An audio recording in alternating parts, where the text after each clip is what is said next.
Bonsoir chers internautes, chers téléspectateurs, bienvenue dans votre émission préférée Tribune de Sport. Alors dal leen ak jàmm ci seen télévision bi feeñal li nëbbu tey nag maa ngi ànd ak sama ñaari doyen macha allah ci côté gauche bi maa ngi ànd ak doyen Moustapha Fall maa ngi lay nuyu. maa ngi lay ziar Saliou di am mbégte di ànd ak yow ci émission Tribune de Sport. Merci à vous Moustapha Fall côté ndeyjoor bi maa ngi ànd ak beneen doyen muy doyen Aziz Diagne maa ngi lay nuyu.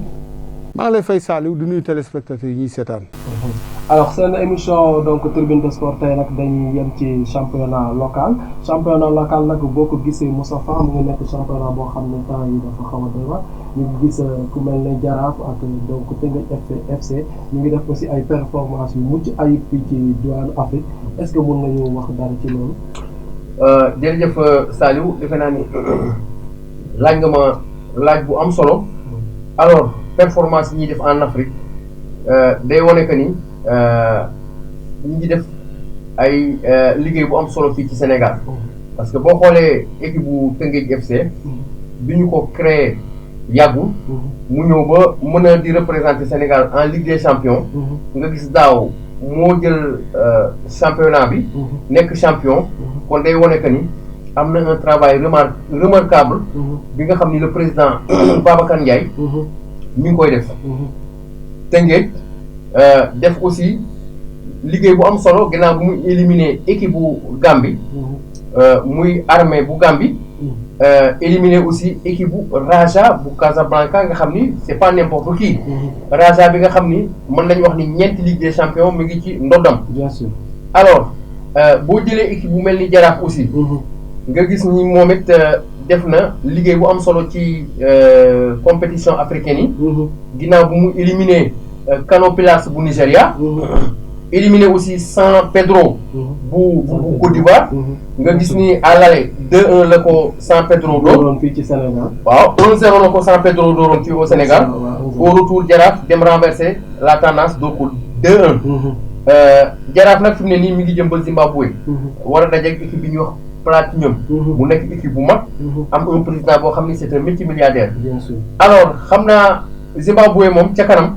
Grand Aziz dina ci ñëwaat parce que ku tudd Zimbabwe. tudd Sénégal Zimbabwe en 1985. gis nañ nag aussi président Jaraaf bi muy Cheikh Seck doon na président boo xam ne mu ngi def kenn laay kattan pour équipe bi daal ak joueurs yi gis seen bopp. Effectivement moom Cheikh xam nga ni c'est un ancien joueur du club. mais c'est l'actuel président du Jaraaf. et puis def na moyens yu am solo. ci équipe bi xam nga résultat aussi boo koy wut da ngay mettre l'équipe dans des conditions de performance soo ko defee rek da ngay gis résultat day am gis nga Jaraaf bi ngi def ay performance ay résultats ci compétition africaine yi mais Jaraaf mooy le leader mooy l'équipe classée première du championnat ils ont une très bonne équipe nag Jaraaf banc bi rek boo ko xoolee rek nga xam ni c'est une très bonne équipe amenée par un Madické Kane bi nga xam ni défenseur la woon bi ma koy xam ci Olympique de Ngor mu intégré Jaraaf continuer nekk défenseur ñu yégal ko mu nekk milieu terrain di takk brassard actuellement et actuellement mën nañu wax ni sax mooy le meilleur buteur du championnat parce que il a marqué 4 buts depuis le début du championnat donc le coach aussi c'est un bon coach muy Malick Daf nekk en même temps aussi coach équipe nationale U17 yi kon defe naa ni Jaraaf am na staff bu baax am na équipe bu baax am na aussi un bon président. U17 yooyu nga wax sax dafa mel na ñoo nekk Thiès bi am joŋante bi ñu amal. waaw dañu war a dajeek tey ak les Mourabitoun muy la Mauritanie. te suñu leen dóoree rek dañuy qualifié. mais nag dana nekk match boo xam ni. du yomb parce que xam nga ni sous région bi derby la. donc derby moom musul yomb. donc ñi ngi ñaanal daal suñu U17 yi vraiment ñu doon Mauritanie qualifié et je pense que am nañ ci yaakaar bu baax a baax. voilà comme ni ngeen ko déggee donc U17 yi nga xam ne dóor nañ Gambie ba pare. tey nag ñu ngi war a dajeeg Mauritanie incha allah bu ñu ko dóoree daal di qualifié donc sans transition nous allons donc parler avec donc le doyen Aziz Diagne. Nous parlons du championnat donc sénégalais et vous voyez le classement Jaraaf est donc leader donc vraiment de ce championnat avec 13 points. Vous voyez donc Jamba qui est donc deuxième avec 11 points, Teungueth donc 11 points, troisième, et nous voyons Douane donc 10 points, troisième ex-aequo donc vous voyez. Alors donc AS Pikine donc qui vient après avec 9 points, Stade de Mbour qui vient donc après avec donc 9 points, qui prend la 6e place. Donc l'AS Pikine prend bien sûr la 5e place et donc Douane prend la 4e place. Nous voyons Génération Foot qui vient à la 7e place avec 8 points et donc Casa Sport qui vient donc à la 8e place avec 7 points et nous voyons donc Mbour Petite Côte à la 9e place avec 7 points et AS donc Niambour donc avec 7 points à la 10e place doyen Aziz Diagne. waaw merci encore Saliou de opportunité bi ñu jox tey ñu wax ci championnat bi mais d' abord bu ñu jàngatee classement bi tey Jaraaf moo jël premier Moustapha wax na ko léegi xanaa kañ di fàttali rek ne championnat bi amul woon maanaam ku ko gagné parce que championnat bi yeggul parce que ñu ngi ko arrêté phase aller bañ ko arrêté phase aller dañ ne léegi nañuy jël ñaari équipe yi nga xam ne ñoom ñoo jiitu ñu dem représenté ñu en compétition africaine d' ailleurs loolu sax indi woon na coow lu bëree bëri mais defe naa ne tey ñi nga xam ne ñoom ñoo yor la ligue de football professionnel la ligue 1 tey defe naa ne tey am nañ dëgg parce que nag bañ tànnee Jaraaf bañ tànnee Tëngéej FC ne dem leen nga représenté ñu ñi nga xam ne nii ànduñ ci woon tey dafa mel ni tey Jaraaf ak Tëngéej tey ñoom ñu ngi maanaam ñu ngi redorer leur blason tey ñu ngi wane ne tey titre yooyu ñu leen jox tey mérité nañ ko ci kaw tey seen match yi njëkk a football gagné nañ ko mérité nañ ko tey boo xoolee Tëngéej moom moo jiitu woon waaye ba Jaraaf ñëw gagné ko 2-0 ci la Jaraaf nag daal di jël la première place mais daal ñu jàpp daal ne Cheikh Seck moomu Moustapha wax léegi tey cela bettuñu ci Cheikh Seck parce que Cheikh Seck doomu Jaraaf la parce que boo xoolee Seck tey bu ñu doon tànn dans l'histoire du Sénégal tey gardien de but góol yi nga xam tey ñoo fi gën a xarañ tey dañuy jël Cheikh Seck lu tax dañuy jël Cheikh Seck parce que def na ñeenti coupe d'Afrique Cheikh Seck def na 1986 Égypte Cheikh Seck def na 90 Algérie Cheikh Seck def na 92 Dakar Cheikh Seck def na 94 Tunisie donc tey bu ñu amee président bu mel ni Cheikh Seck tey xam na kër gi te li tubaab di wax ne on a mis l'homme qu'il faut à la place qu'il faut Saliou. voilà mais nag gis nañu ne Jaraaf dina am équipe bu am solo bu muy dajal équipe bu Zimbabwe donc defe naa ne match boobu dina doy waar ci compétition africaine yi. waaw xam nga Zimbabwe Moustapha wax na ko léegi tey ñun dañ xam le football Zimbabwe xam nañu mais ñu tamit xam nañ ko te bu ñu waxee Zimbabwe xel yi dafay dem ci 1985 tey au mois de septembre su ma juumul 1er septembre 1985 ba ñu dajee ak Zimbabwe parce que à l'aller Zimbabwe daf ñu door 1-0 ñu ne retour bi tey al foog ñu gagné ko parce que nag équipe bu Sénégal bu mag boobu tey dafa toogoon fukki at ak juróom-ñett demul Coupe d'Afrique parce que Coupe d'Afrique bu mujj bi ñu ngi ko joué en 1968 à Asmara Sénégal toog fukki at ak juróom-ñett xam nga léegi lañ naan Coupe d'Afrique bu nekk Sénégal day dem mais bu njëkk ba dañ ko daan gis ci télévision di ko dégg ci rajo bi waaye génération ba taxoon tey ñu dem Coupe d'Afrique tey en 1986 tey génération boobu ñan la mooy les Jules Bocandé les Thierno Youm ak ñoom Racine Kane ak ñi nga xam ne ñoom ñooy Roger Mendy tey génération boobu tey Cheikh Seck ca la bokkoon waaye nag lu tax ñu dem tey ci Coupe d'Afrique ba parce que dañoo gagné Zimbabwe 3-0 ñetti but yoo xam ne ndeysaan ndem si yàlla Jules Bocandé moo ko dugal fii ci stade Demba Diop un 1er septembre 1985. Saliou alors ñu jógee ci football bi ñëw tuuti ci wàllum làmb gi peut-être Moustapha dina ñëwaat ci football tuuti mais ñu dugg ci wàllum làmb bi. donc gis nga làmb bi nu mu demee temps yi. waaw gis nga mbër yi def nañ fi ay conférence de presse yu bëri di kaas ne vraiment ñoom bëgg nañu bëri bëgg nañ nguur gi jàppale leen ci bëri bi te gis nga nag ni ñu ko bëgg a defee parce que Covid 19 tax na stade yi du mën a am nit ñu bëgg def ko à huis clos ndax jàpp nga ne loolu mën na sotti. mën na sotti mais dina métti lu tax dina métti tey dama wax ne tey discipline bi nga xam ne moom la làmb ji gën a jàpp feebar bi discipline bi nga xam ne moom la feebar bi gën a jàpp mooy làmb ji ndax tey football ñu ngi football huis clos coow amul dara amul tey du dëgg mais làmb ji Saliou dafa nekk discipline bu particulière parce que làmb ambiance moo ko yor te ambiance boo ko dundee ci làmb rek dafay mel ni dindi nga 50% wala 60% ci làmb du dëgg xëy na liñ naan ku amul la nga bëgg nga am la fa sës waaw mooy ku amul la nga bëgg nga am la fa sës tey ñu ne dañuy def pay-per-view ne boo ko déggee mooy dañuy koy jaay dañuy jaay image bi mais nag Saliou bu ñu fàtte ne lii ñu bëgg a def nii tenté woon nañ expérience bi ci diggante Balla Gaye ak ki nga xam ne mooy Gris Bordeaux te Luc Nicolaï organisé woon ko pay-per-view lañ defoon keroog d'ailleurs la nekk ci stade ba musul am ci làmb parce que stade ba presque fees na du dëgg nit ñi jënd nañ paas seetaan nañ ko donc su fekkee ne ni tey Covid bi moom moo tax tey ñu ne public bi du mën a ñëw mais ba tey nañ bëre parce que nag xale yi war nañ bëre parce que ay borom njaboot lañ tey boo xoolee tey promoteurs yi joxe nañ ay avance combat yi taxaw na tey boo xoolee Siteu Papa Sow taxaw na tey boo xoolee Modou Lo ak ki nga xam ne mooy Ama Baldé taxaw na boo xoolee tey Gris ki nga xam ne moom mooy Bombardier ak Balla Gaye taxaw na Eumeu Sène moom Lac de Guiers taxaw na ak combat yu bëri yoo xam ne nii tey taxawal nañ leen waaye ba léegi bëreeguñ dégg nañ nag ci information ñu ne làmb ji incha allahu rabi mois d' avril veille 3 avril xaw ma 4 avril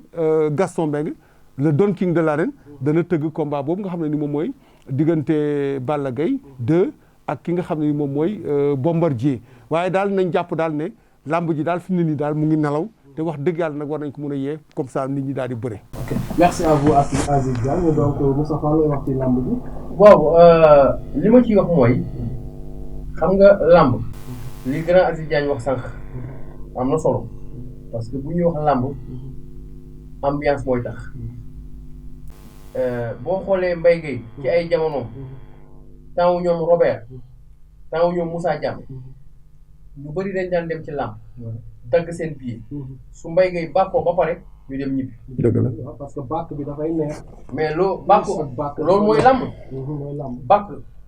làmb suñu cosaan la. dëgg la muy woy di bàkku. presque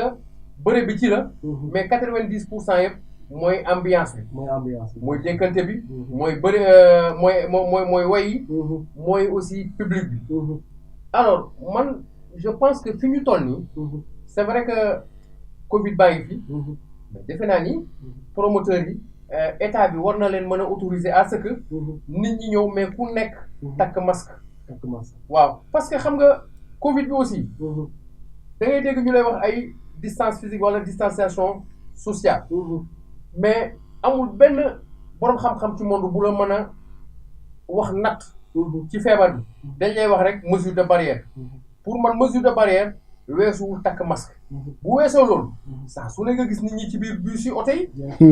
bés bu ne nit ñi ci biir oto yi ñu ngi takk masque ba pare taxaloo waxuma dendante de taxaloo bés bu ne waa ki mën a bàyyi kalandoo mën a bàyyi car rapide mën a bàyyi njaga njaay bés bu ñu xëyee nit ñi dugg ci taxaloo benn la ak stade ci turbine yi te ñooñu sax benn heure la ñu nekk ci turbine bi après dañuy bu làmb ji tasee dañuy dem ñibbi mais imaginez oto yi chaque jour ñu ngi ci circulation bi guddi ak bëccëg kon defe naa ni boo jëlee exemple circulation bi nit ñi di dugg ci oto yi di takk masque di taxaloo ñii di jóge Kër Massar di ñëw ba Cambérène wala Parcelles di taxaloo ci oto yi kon ñii nekk ci làmb ji benn heure war nañ mën a bàyyi spectateurs yi ñu toog takk masque seetaan seen làmb ji waaw daal jàpp nga ne ñoom ñu ñëw takk masque moo gën ñu continuer moo gën parce que dafa am loo xam ni aussi il faut ñu ciy bàyyi xel gis nga làmb ñi ciy dund dafa bari rawatina écurie yi écurie boo dem da nga fa fekk lu mot 6000 mbër wala 1500 mbër wala 2000 mbër nekk ci ginnaaw mbër mu mag mi mais ñooñu bu ñu bëriwul réew mi day nekk en insécurité bien sûr totale bien sûr agression bi day bëri leneen ak leneen day bëri te xale yi bu ñu toogee parce que léegi danger bi mooy xale yu baree bare nanguwuñu ut métier dañuy dem nekk ci écurie yi écurie yi lañu yaakaar ci lañu mën a dimbale seeni waajur ci lañu mën a suturoo léegi bu làmb amul nit ñi dañu bëri te wute am na ñoo xam ni bu làmb amul duñu dem seeti leneen amul dañuy dem avec violence nuñ mën a amee xaalis baax na violence nag ku ko mën a utiliser mooy agression wala dem defi vol bien vrai que du ma wax ni lutteurs yi noonu lañ mel mais situation parfois dana pousser ñenn yi à ce que ñuy dugg ci dëkk bi di def naka suñu noonu parce que ñii gàmmu ak ñii raas bu benn foofu daal bëggoon naa def benn prise de conscience ci état bi ñu ubbi làmb ji nit ñi parce que Sénégal dafa wéet làmb amul mais promoteurs yi également Grand Aziz je pense que mënuñu organiser làmb amuñu sponsor donte benn sponsor la ñu am même bu donte sponsor yi ñu bëri daw nañ mais promoteur bu muy tëgg làmb même buy benn sponsor di nga ko am mu am lu mu la fatal. merci beaucoup Moustapha Fall ma dem ci doyen Aziz balaa ma ñëw si yow. waaw Moustapha c'est-à-dire que yaa ngi wax oto yi transport en commun yi d'accord bëri na nit mais lay làmb di dajale ci mbooloo kenn mënu ko natt d'abord boo xoolee c'est un processus d'abord danay rang pour dugg parce que ñooñu ngay wax ci njaga jaay la ñuy jaar dugg ci njaga jaay wàcc stade dañuy rang am na léegi ñoo xam ne nii peut-être 7 heures lañ fa ñëw wala 8 heures wala 9 heures dañuy rang boobu dañuy serré buñ jógee ci rang bi buñ duggee dañuy serré bu lamb ji tasee génn bi tamit dañuy serré donc loolu mooy wane ne lamb waaw moom laa wax dama ne wedduma li nga wax mais dama la bu nga xam ne la lamb li muy dajale ci mbooloo kenn mënu ko xayma du dëgg mais li leer ba leer daal mooy wax nga ko léegi lamb suñu mooy suñu cosaan suñu maanaam mooy suñu sport national mais Moustapha yaa ngi wax léegi lamb particularité bi mu am mooy la discipline sportive bi nga xam ne nii dafa am culture am sport ñaar yooyu la boole te booy xool culture bi moo ëpp sport bi parce que bu ñu ñëwee 2 heures ubbi lamb ji dañuy commencé di tëgg di wëy di tëgg di wëy bu mbëri ñëwee ñu ngay bàkk loolu yëpp culture la ba ci li ñuy saafara yi sotte ko loolu yëpp culture la culture bi dina durer presque loo bat ay 5 heures de temps mun na ko durer wala 6 heures de temps alors que combat ba du mat sax léeg-léeg 1 minute doon na ko daanu la loolu matul 1 minute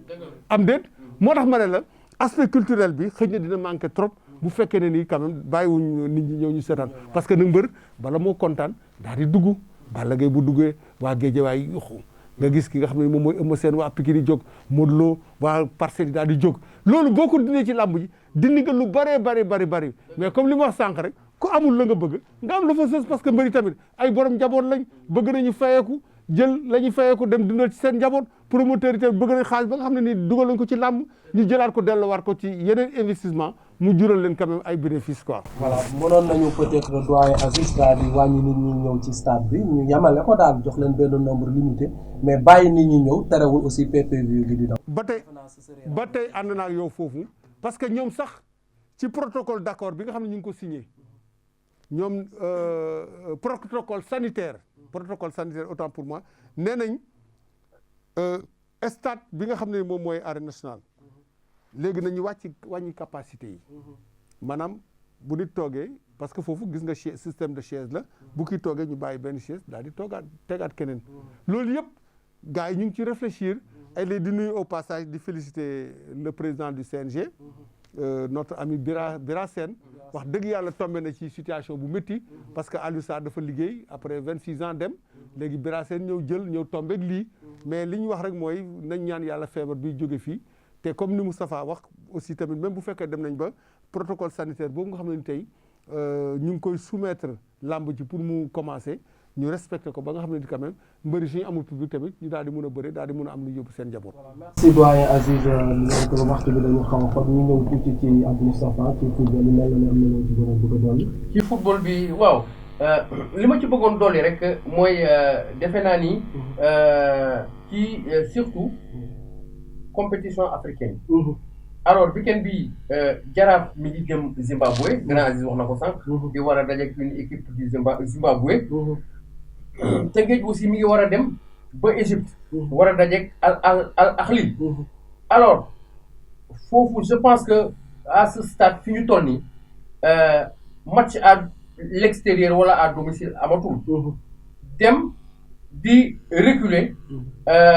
défensivement, je pense que l'autre amatul calcul daal. Bon, maintenant, quand vous jouez à l'extérieur, vous pouvez utiliser la carte de la prudence. C'est-à-dire doo ñëw rek livré wu complètement. waaw mais da ngay ñëw football. Parfois nga attaquer. Et puis tu surveiller sa gannaaw. Loolu je pense que l'entraîneur il est le mieux placé. Mais du tee aussi comme ñun ay observateurs lañ. du tee aussi ñu joxe ci suñu point de vue. xam ni football dëkkul fenn. gis nga ci ginnaaw ay années 80 gis nga équipe bu Algérie ay Mouloudia d'Alger doon nañ fi Linguère 7-1 am na fi yeneen ay naar yoo xam ne bu ñu daan daje ak ñoom ay score la ñuy doon mais defe naa ni loolu Aziz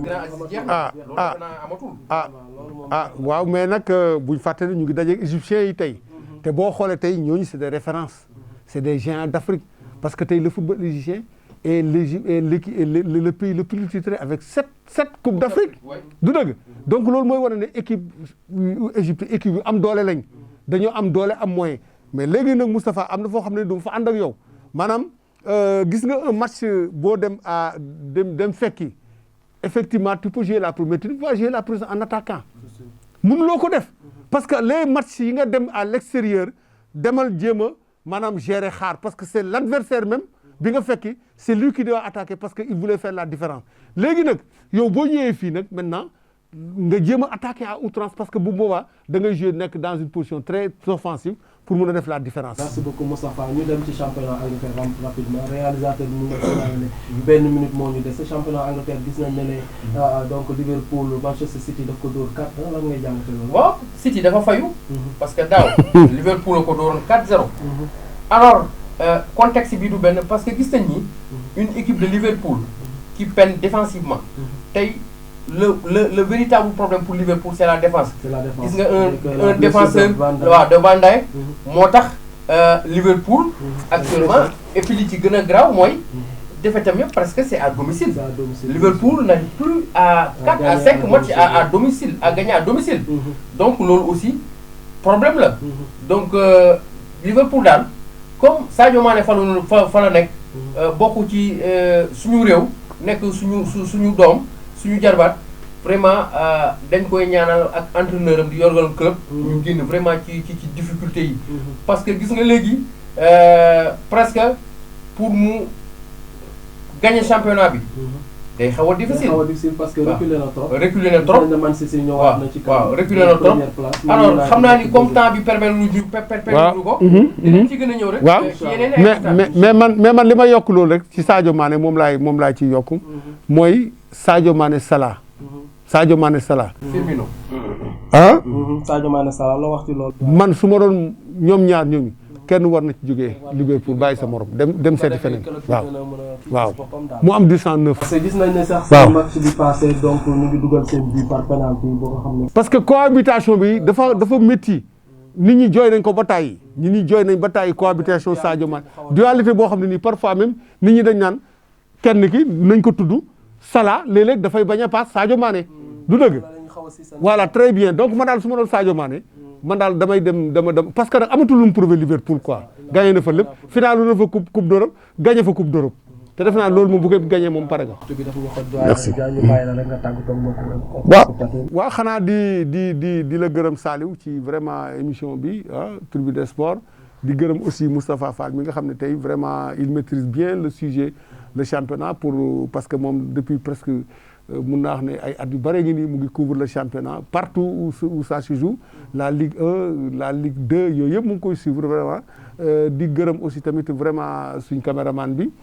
Serigne di ko gërëm bu baax a baax di gërëm aussi tamit télévision bi TMS TV nag di leen wax rek ne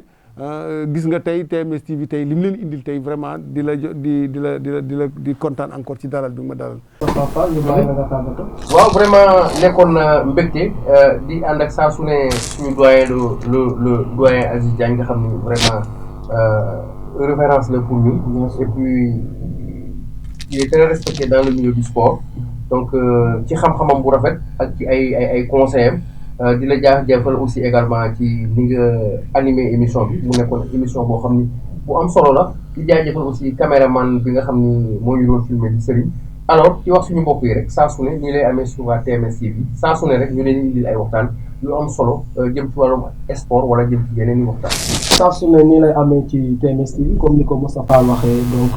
mbokk internet yi mbokk téléspectateurs yi ñu ngi leen di jaajëfal di leen jox di ci yeneen jotaayu xibaar ci yeneen émission yoo xam ne Tribune des Sports. That was your broadcast Tribune des Sports. So we'll be coming back with you next week inshallah. So thank you for your faithfulness and thanks for following us every time.